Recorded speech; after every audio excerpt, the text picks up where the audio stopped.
And we're talking this morning now about ULEZ. Of course, this is something I've been reporting on during Drive for the past week. Of course, people very unhappy about what's going on. As we know, cameras are being ripped down across London. Vigilantes taking the matters into their own hands, deciding to disable those cameras. TfL essentially saying, no, we're putting the cameras back up and the zone will remain. Well, as a result of what's going on, Sadiq Khan now has deployed a fleet of ULEZ camera vans to catch motorists, obviously after the vandals attacked the enforcement cameras across London. So there's a game of brinkmanship going on here. They're now using 20 mobile camera vehicles across the expanded zone to fill in gaps where cameras are lacking or not in operation. So what has happened, if you have been living under a rock for the last week, essentially the ULEZ has been expanded out to the M25. Now, if you want to drive into that and you have a non-compliant car, you have to pay £12.50. Don't ask me how that stops pollution, because it makes no sense to me whatsoever.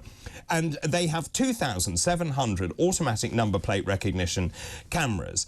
And these new ones, this fleet of ULEZ camera vans, actually cannot take data from vehicles when moving, but they're stuck on side roads, sneakily taking pictures of your number plate. Lots of people not very happy about what's going on. Joining us now is Alan Miller, who is co-founder of the Together Declaration. Good morning to you. Good morning, David. Come on, what do you think about where we are with this? Clearly there is a massive backlash going on against ULEZ. Sadiq Khan desperate to get this through. He needs to fill a hole in the budget. By the way, he pulls in £2.5 million every single day as a result of the expansion of ULEZ. My sense is this is all about cash. It has nothing to do with the environment. It's all about cash, David. It's also about limits and restrictions and controls, which it seems like bureaucrats and technocrats only know that as solutions. So the mayor's got an unnecessary, unjustified and undemocratic imposition. Many people are absolutely furious. He said, well, the consultation wasn't a referendum, and so it's very contemptuous of the public. It's dangerous to civil society. Maybe we should have had a referendum. He doesn't like referendums. He's actually challenged he's come out and challenged the democratic vote that happened before about Brexit as well. We know these things. He doesn't like the idea of implementing measures that the public actually wants. So instead, we've been told it's for our health. We've been told it's about science.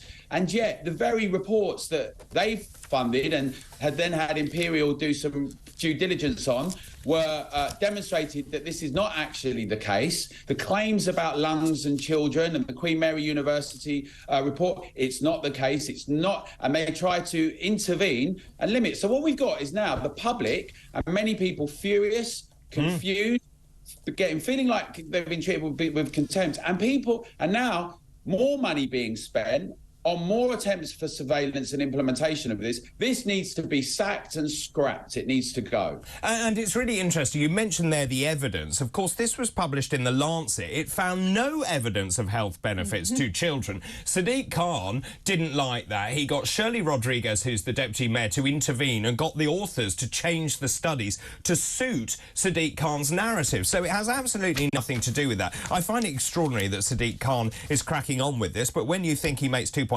million every single day, you can see why. But at the end of the day, and we were talking about this earlier, the people who are suffering the most are those people who are poorest. They can't afford the latest cars. Remember, people were told to buy diesel vehicles up until 2015. Of course, now they're saying, oh, diesel's very bad. Well, guess what? They did it in good faith. And then when you have people like nurses, for example, doing night shifts, you're paying twice for this ULEZ, once on the way in to work one day and on the way back. So it's all those people who are being caught. I've also read about people trying to visit their relatives who are dying in the Royal Marsden Hospital, who again have to pay. It's unacceptable. It's scandalous. It's a regressive tax on working people and people in the middle class as well. As you say, the ones that can least afford it. Our money being used to try and bribe some people as a kind of payment. It's a small amount compared to any new acquisition of a car that's going to come through.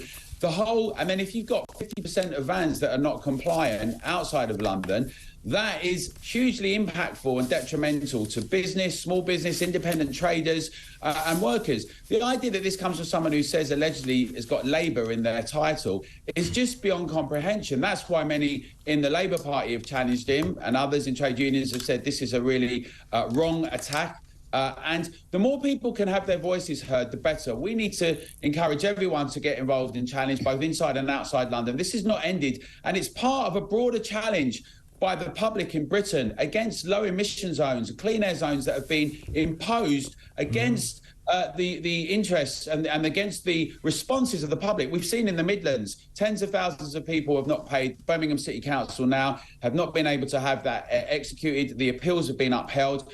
We've also seen that people have taken things into their own hands in terms of challenging things and getting them taken out democratically in Warrington and Southwark and other places. We need to encourage everyone to keep making their voices heard. This is not done.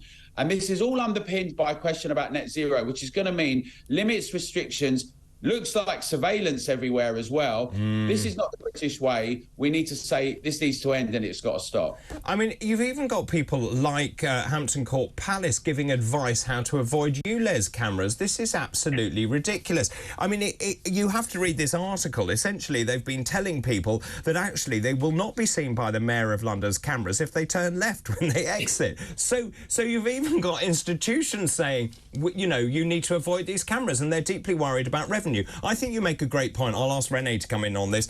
Who asked for this? The fact is, this is surveillance Britain. I don't want it. I don't think you want it. I'm not sure Renee wants it. Oh, morning, Alan. I mean, look, morning, Alan knows I definitely don't want this. I do think we need a referendum on net zero. I do think, Alan, that people power is actually speaking here, and I wonder if this is Sadiq Khan's poll tax moment.